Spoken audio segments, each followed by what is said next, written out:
Assalamualaikum warahmatullahi wabarakatuh.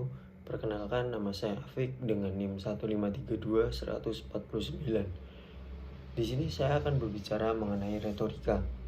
Retorika merupakan seni atau ilmu yang mempelajari cara-cara yang efektif untuk berbicara atau menulis dengan tujuan mempengaruhi, meyakinkan, atau menginspirasi pendengar atau pembaca. Konsep retorika telah ada sejak zaman kuno dan telah menjadi bagian penting dalam berbagai bidang, termasuk bidang politik, hukum, bisnis, pendidikan, dan yang lain-lain. Retorika sendiri memiliki beberapa konsep yang meliputi yang nomor 1, penyampaian pesan. Retorika berkaitan dengan cara menyampaikan pesan secara efektif. Ini melibatkan pemilihan kata yang tepat, struktur yang baik, dan gaya bahasa yang menarik agar pesan dapat dipahami dengan jelas dan mudah diikuti. Lalu nomor 2, ada audiens. Retorika selalu mempertimbangkan audiens yang menjadi sasaran komunikasi. Pemahaman tentang siapa audiens, kebutuhan, keinginan, dan nilai-nilai mereka memainkan peran penting dalam menyesuaikan pesan disampaikan agar sesuai dengan audiens tersebut. Lalu yang ketiga, ada logos, etos, dan pathos. Konsep retorika ini mengacu pada 3 elemen yang digunakan untuk mempengaruhi audiens. Logos merupakan penggunaan argumen logis dan fakta untuk mendukung pesan. Lalu ada etos, berkaitan dengan membangun kredibilitas dan kepercayaan melalui penggunaan sumber otoritatif atau dengan menunjukkan keahlian dan integritas diri.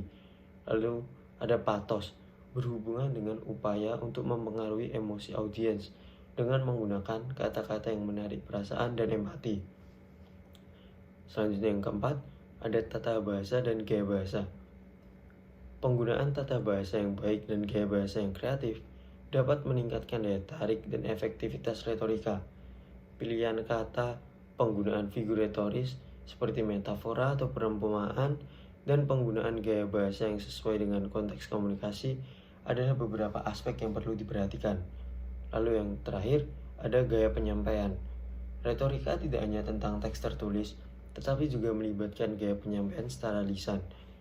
Gaya bicara, intonasi, gerakan tubuh, dan kontak mata dapat mempengaruhi bagaimana pesan diterima oleh audiens. Dalam retorika, penting untuk menggabungkan konsep-konsep ini secara efektif untuk mencapai tujuan komunikasi yang diinginkan, baik itu meyakinkan, menginspirasi, atau mempengaruhi audiens secara positif.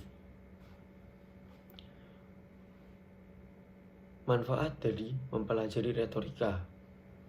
Nah, beberapa alasan mengapa kita penting untuk mempelajari retorika. Yang pertama, meningkatkan kemampuan berkomunikasi. Retorika membantu kita mengembangkan keterampilan berbicara dan menulis yang efektif. Kita akan belajar cara menyusun pesan yang jelas, memikat, dan mudah dipahami oleh audiens. Kemudian ini sangat berharga dalam berbagai situasi, baik itu presentasi di depan umum, diskusi kelompok, atau percakapan sehari-hari. Lalu yang kedua, ada mempengaruhi dan memengaruhi. Nah, retorika memberikan Anda keterampilan untuk mempengaruhi pikiran, sikap, dan tindakan orang lain. Dengan memahami bagaimana menggunakan argumen yang logis, bukti yang kuat, dan strategi persuasif, kita akan mempengaruhi pendapat orang lain dan membuat mereka lebih terbuka terhadap gagasan, pandangan, atau tindakan yang akan kita ajukan. Lalu yang terakhir, ada meningkatkan kredibilitas. Dalam retorika, ada konsep etos yang berkaitan dengan membangun kredibilitas dan kepercayaan. Dengan mempelajari retorika, kita dapat memahami cara membangun dan mempertahankan kredibilitas dalam komunikasi. Dengan memiliki kredibilitas yang tinggi, kita akan lebih percaya dan dihormati oleh orang lain. Nah, sekian pidato yang bisa saya sampaikan. Semoga bermanfaat bagi para pendengar. Assalamualaikum warahmatullahi wabarakatuh.